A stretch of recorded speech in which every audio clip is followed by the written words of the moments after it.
Hola amigos, ¿cómo están? Nos encontramos en un lugar diferente, todavía aquí en República Dominicana. Qué natural, qué belleza, ¿verdad? Bueno, hoy vamos a hacer una ensalada muy fresca que se llama tipile. El ingrediente principal es el trigo.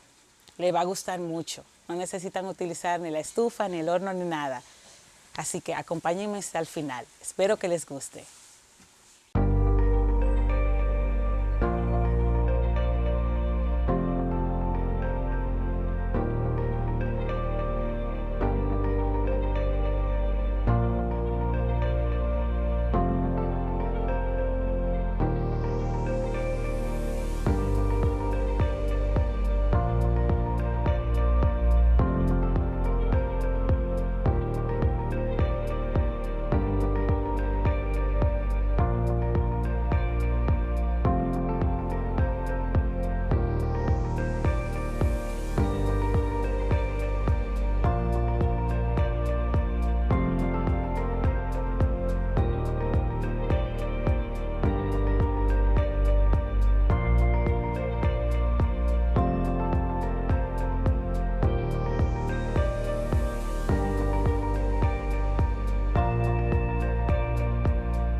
¿Verdad, amigo? Que está súper fácil y deliciosa esta ensalada. Les va a gustar cuando la hagan.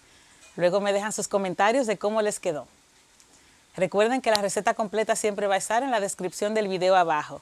No olviden compartir, darle like. Nos vemos en la próxima en Joca's Kitchen.